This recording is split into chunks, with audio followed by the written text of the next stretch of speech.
Forget the fog, forget the rain. All that matters is the red light staring back at you. It happened on December 15th, 1967, the day the structural flaws of the Silver Bridge became a mass tragedy.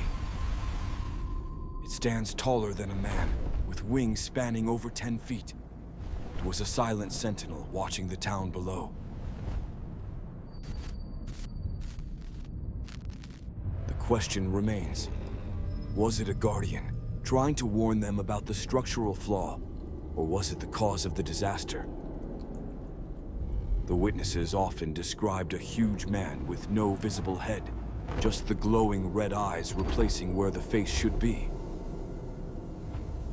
It emits a high-pitched, strange clicking sound, a noise so unnerving it triggers an instant panic response. Its presence causes immediate electrical and magnetic disruption.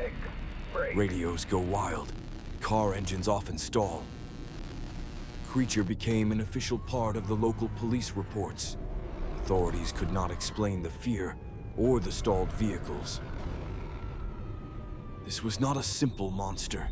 This was a supernatural sentinel, and it was waiting for something to happen. The local authorities were initially skeptical. They called it mass hysteria until the sightings became too numerous to ignore. It wasn't a bird. It was a man. The testimony was consistent. And those eyes. A large gray figure. The description never changed. They found the tracks. Large, three-toed prints that defied any known animal in the region. It was often seen chasing cars at speeds over 100 miles per hour. It was playing with them. The sightings often coincided with strange animal mutilations and disappearances in the area. Some believed the Mothman was not a creature, but a mutation caused by an unnaturally high concentration of radiation in the valley. The photographic evidence was always inconclusive, as if the creature itself resisted being recorded.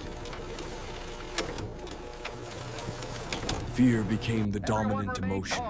People stopped leaving their houses after dark. They knew it was watching. Do not look directly at the light. All the fear, all the sightings were leading to one place, the bridge, the point of no return.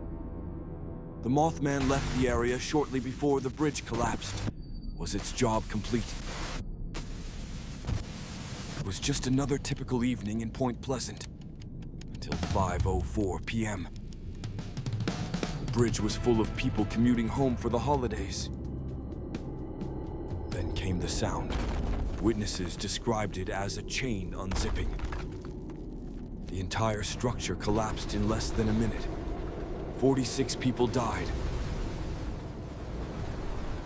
The investigation blamed the collapse on a tiny structural flaw, but the town knew the true cause was something else. Sound of glass shards falling, heavy wings flapping once, fading fast. The question of its nature remained. Was the collapse the disaster it was warning against, or the result of its presence? But the story didn't end in 1967. The psychological terror began. Survivors and researchers report seeing the red eyes in places they shouldn't be. They stare into the mirrors, believing the eyes are always watching, always following. The Mothman's energy seems to linger, causing small electrical failures in homes hundreds of miles away. It is no longer just a physical threat. It becomes a psychological weapon, feeding on paranoia. The insomnia is relentless. You feel the constant pressure of being watched from above. You check the sky. Even when you see nothing clearly, you know it's there, waiting. The only rule of survival: never be caught standing alone underneath a bridge. Because those who see it are never truly alone again. All police records and incident reports from the period were immediately sealed by the government. The evidence was erased, but the legend lived on. Because once you know the Mothman exists, the boundary between safety and terror is gone.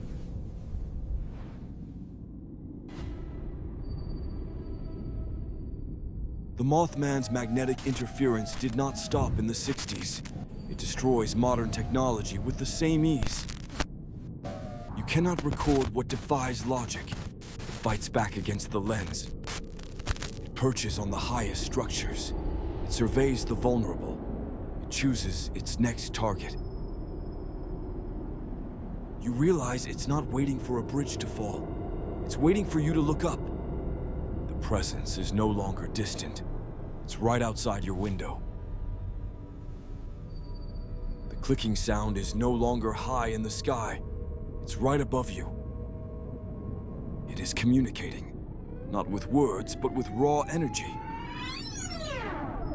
They say the Mothman needs nothing from you, except perhaps your attention. Terror is not in the disaster. It's in the constant, gnawing knowledge that you have been seen.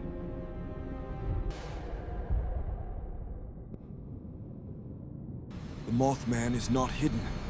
It simply flies at altitudes that ensure you cannot see it clearly. It comes closer only when it chooses to, and it is choosing now.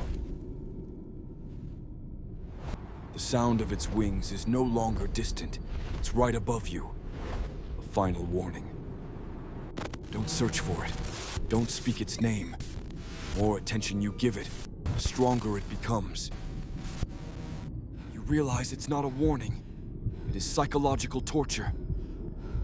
The Mothman will not always wait for the night.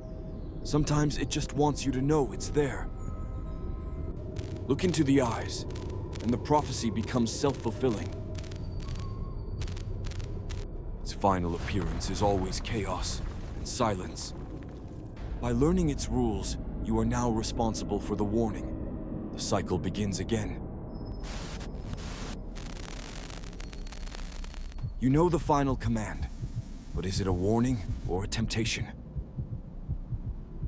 It is silent now, but you know the eyes are still there, waiting for your decision. The Mothman left Point Pleasant long ago. But the thing about prophecy is, it's not limited by geography.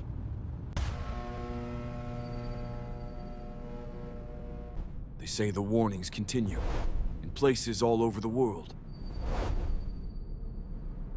Subscribe, they're watching you. The only protection is vigilance, and to warn others.